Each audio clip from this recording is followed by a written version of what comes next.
Sigi video sidi kanana yengadage haibada subject amabu Heitre haina khallaba haitare ko haiba ngamdre especially maths ki subject da hage ko aina haidu sidi maths ka ki wari nate any subject ama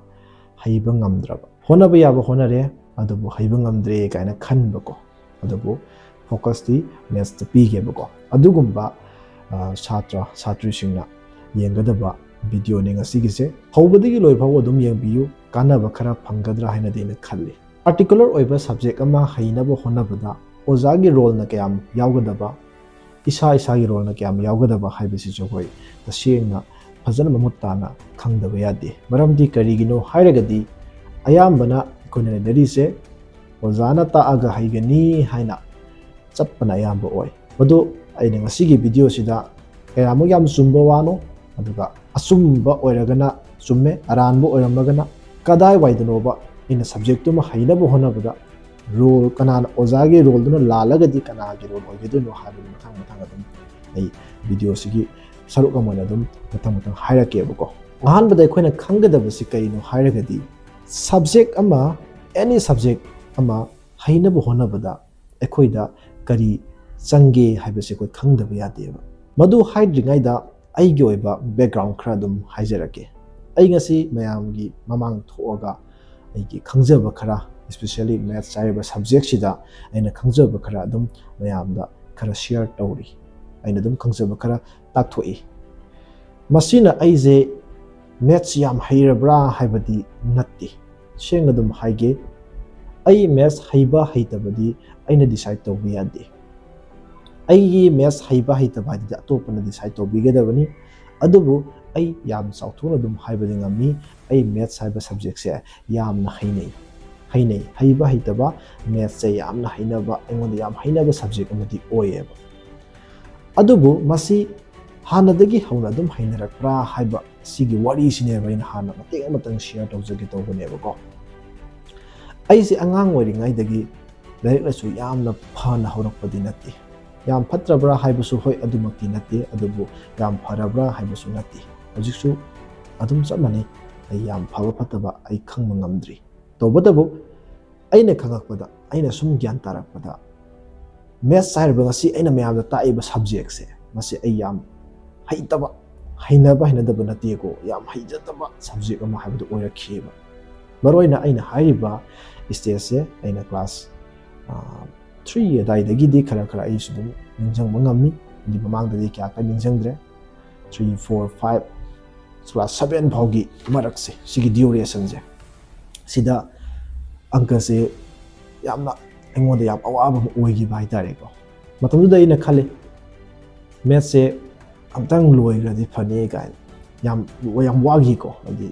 yam haite haitare ko exam dum pass tom jabo ko matang dum pass tom na dum phonda ra chatpa tasengna hairiba subject sida yam aina expert oibra fazana hairabra haibadi oidaba haitare ko adubu as a turning point oina ai class 8 kara ko matam sidagi engonda maths yamna honaning bagi oiba ihonama phaugi bako matam dudagi hauraga ai kana dum honagre haitare ko kai kamai togi bhokiba haibada yam kana sida hairoige hana hirakpa nati haibani ko adugi stage sudagi ai adum yam kan honarakhi class 8 tagi hona bahari se class 7 phawbade engonda koi khangdaba ngata ngairabani adubu aina class 8 kara matungdagi matang honarakuma matamda mamangdusu khangdaba diya dabnena mamangdusu yauna pulap ai adum honagi adudagi adum aina message hainaba haibadu oigibadagi sum tek sum tawraga aina pamjaba subject ama adum oiraga lakhre ngasi phawbada hairiba aigi journey da sumangai ai class 8 tagi ni haire adudi class 8 tagi natradi maths haiba yaroidabra class 12 yawadi ai 12 faw maths haitre ai makhatana maths haiba yaroidabra BA faw ai maths haitre makhatana haiba yaroidabra chemistry haitre chemistry haiba yaroidabra si chingchineba khwaidagi maru oirisi aina haigadaba aina aigi oiba opinion aina dum khangjabada any subject especially maths hairagebo masi haibagi stage haibu leite anytime adum yai aina hainaba honabada help to bigedaba teacher haitare ko maduna available oiragadi ai haiba yabagi chance lei ozana hengani haibida ai haidri ko help of the changi haitraba subject ama hainadraba subject ama hainana bohna bada help of the ko changi masi se ai gasi khudam amaga loina praman amaga loina dum haige kamai kamai na kanagi role changi kanagi matengna kamai tawraga any subject ai hairak na bagi lambi yat pe yaga dagi haiba sini ngasi na haiga doisi ahan badai sumaina khudam ji pi gi ai hojik screen zu to lage kai amaka kai yam chaw ba kai amani hairasi hairiba kai se lamlakta togi leiba kai makti nakte karamba kai no hamatamda fazana well trained tawraga leiraba mi siktraba haitare ko kai amane na khallase ba aina utliba kai je sigi kai sigi mamai se kai sigi mamai sida nan bagi thabak se tawduine ko kai sigi mamai na da kai mamai nan ba sarai ba thabak ti oiroi ko nan bude na lundri ko isu but praman ko na pidu se aina aigi praman sigi ngasai subject to dum mari ne hange ba ko ai atai tai subject hairoi ge ai maths to dum haige ba ko hairiba kai masa se subject to ne ba ina praman du sa du se ko haidi maths cyber subject se kai du ne lower se ba aduga kai dubu well trained tawraga thamiba mi amdi leidoini sammi group oigira ama leirabdoini maduna ai oja sing sine na hairake oja sing maths ki oja sing se adugi kai dubu train tawraga thamiba mi sing ne na hairake aduga kai gi mamai nalu dori basina student kai gi mamai sin nan bi sanaro doine adudi amutang wakhal du munna khaloni kai amagi mamai nalu bai bisi arai badi nate sahing chabani ma phatana train tawi hare so khoi akibi da dum phawba akiba phawdoroba thabak ama any mi amada nang nalu salo si nalu hairaga su ma phana mi sikte haira so phana train tawi hare su mangonda badu naning bagi apamba mamai du nan bagi apamba ma mangonda hana phawdragadi mangonda nan bagi thawna du amatta la oiba mangonda adudi kari hana sange ba ai kaigi mamai ase nanba amutang nanba ngamba se ai pami haibagi thawna mana sange ba adudi leirta pusila gadi ai maths haiba subject se haitaba yade ai hainingi ai ngonda haitaba yade haibagi thawna makha hana darkar oiba yanan boina madugi thawna du leiraga hekta nanba ngamani haibasu yade maramdi ngasai trainer haitare ko kai dubu train tawraga thamaba senaraga thamiba mahak yaudana nangna hekta parap changsillaga masak sukang khangladana kai dugi mamai nalubu yabnati trainer dugi matengna maga loinana satminaraga nange doini adudi nang subject to haina bohna bada oja di yaudaba suya yadi ojana nang lit tawdoini haina bohna bada lambi yabdi pi doini ozana nalhangadabu nate ozana nangi nakhut pairaga takadabu nateba haigadabu nateba saigi mamai namdusuna nangi khuttu pairaga nalhanbudi adudi nangna nanba kaudeba adudi ozana nanbi bane baziki trainer duna nanbi bane haitare ko nangi nakhuttu pairaga nanbi bane kaigi mamai do adu eragadi isana nan bangamge hairagadi ahanbada trainer duna hangba taeba kai se karam ba jagada paibada sawi karam jagada paibada moda nungai kadai jagada kamai toraga tawmi khonai magi niyom khara kai saing jaba oibane na phana mi chikte hairaga su karigumba mabu hapet nanbi ba khangdi ama magi niyom khara dilebam thoi madu punamak kanagi mateng dagi lawgani trainer dagi mateng lawgani madu punamak larikta hairaga na si haina bo hona bada angka si haina bo hona bada kari sangi kadai da kamai to khoi kari tangai phana khangdaba yadage kari daka oigi haiba punamak ozana loina takadoi madu tae trainer jina tae mi sida smai nalo swaida smai to khulaina tae madu taaga ma hekta satlaga nalo ba sungam ngambiroi hoji phaw karigino hairagadi takpa khaktadi ma practically changsindriyaba adu changsindba kandasu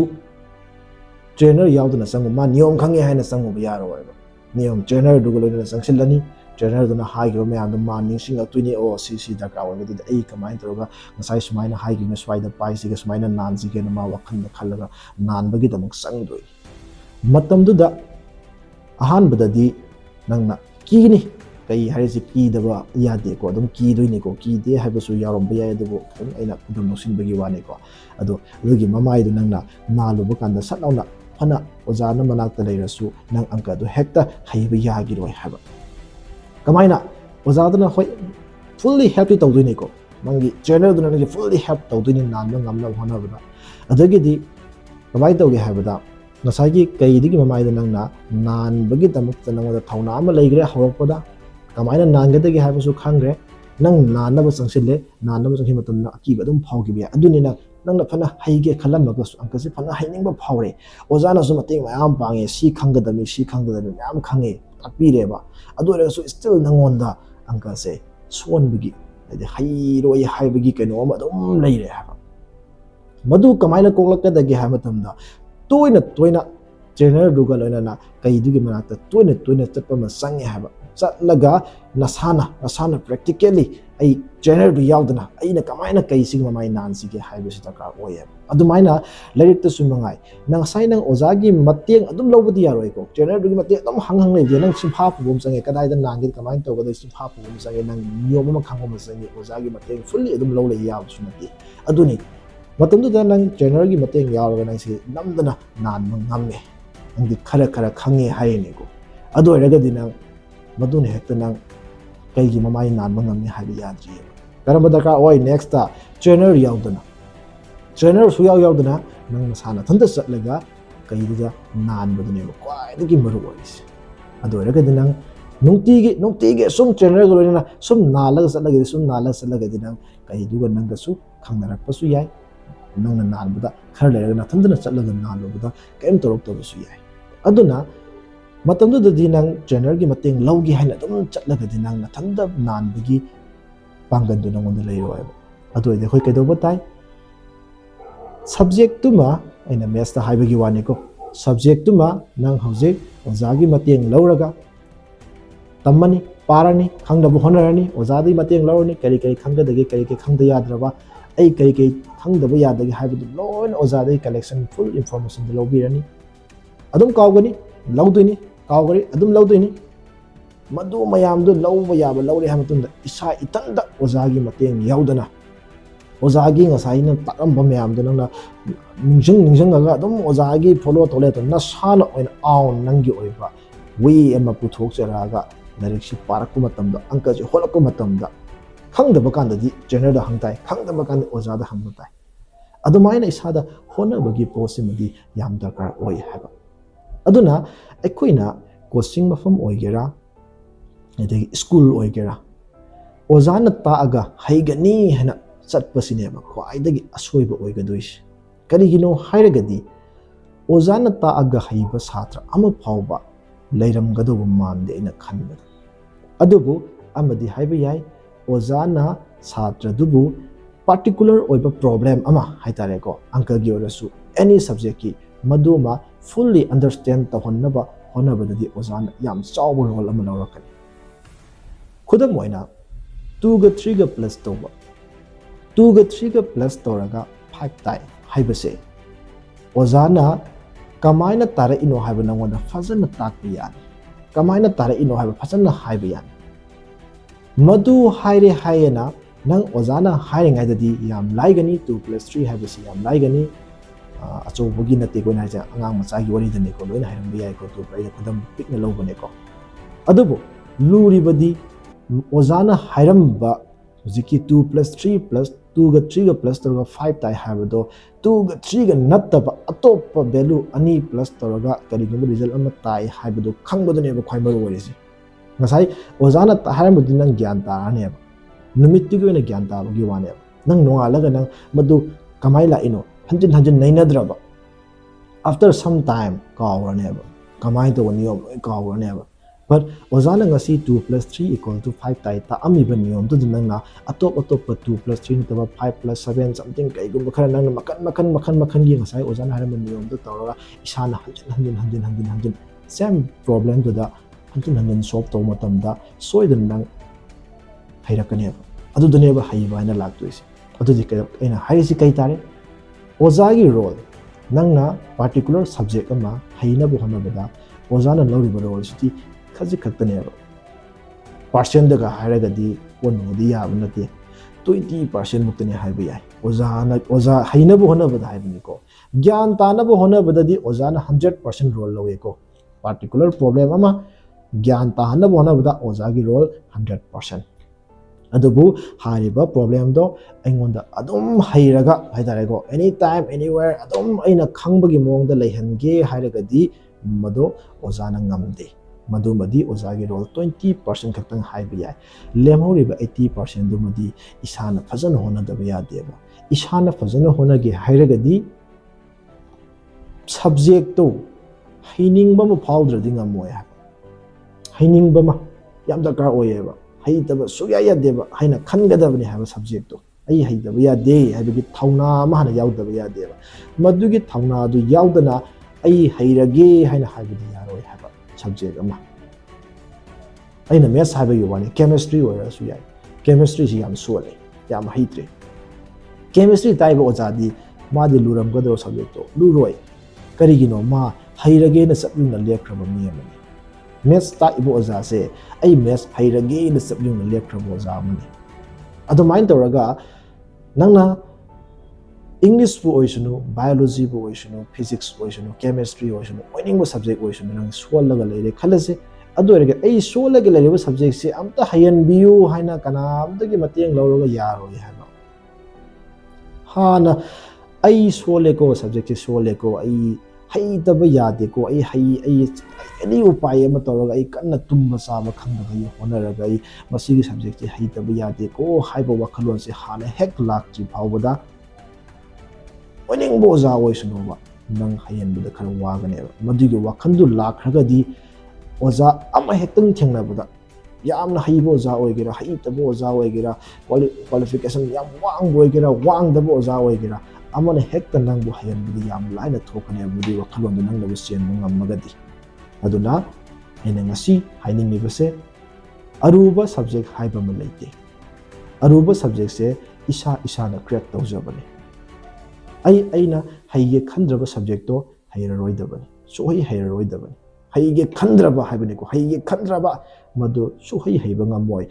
takning bojana taksunu haiba ngamoy ado haige khallaga su hekta yade haibani ko saade ge na ngangiba mayam se haige khallaga aduna ahan step ne haibani ko ni ai haige na khanbasina ahan step oiraga makhata ba step ti kanna hona se haibani hona bada ozagi mateng lawgadabani but always ozagi mateng adum lawraga ozana hotkiba ahotpada adum yengaga ai angkase hairabrana sum tawleiragadi madu haiba ngamoyba mateng lawgadabani kamaina approach tawgadage khangadabani masi kamaina hotgadage khoi khangadabani madu khangi habda madugi ozana ta amaya nakana thamgraga site thamgraga anoba problem am puthoraga nasai ozana ta khiba concept tuna utilize tawga nasana tanta hotpa ngamakanda nasana tanta paba ngamakanda nasana tanta sagatpa ngamakanda adudane nangna subject tuma haibada mateng pangatoisi aina harise 100% chumba sumdabadi khangdi aina ngasi phawbada thengnarakpa experience tuni manoida share tawrise ai isada so haire ai ngasi maths ta e haina ai maths yam hairaga hawkiba student amanati ngasi oza ojaraga su ai student oina hawra ini ai yam hairakpa yam haithoi singthoiba maths yam haiba mi na hawkiba nati adubu lama khangda hairage haina khangra matungda isa ithanda ozagi mateng khara lawraga ozagi mateng fully ngai dabida ai isa ithanda haitaba yadi habe wakhanda khara honagi haitare ko adudagi aingonda hainaba lakhibane subject se aduna ngasigidi matang asida aigi video se losinabadi tawge karigumba aina haigiba mayamda sugiba kya yawaga su ngakbigani ai yam khangdana haiba nati aina khangjaba aina sum wakhanda laksaba khara dum mayamda share tawjabani kuno ko thagasari thank you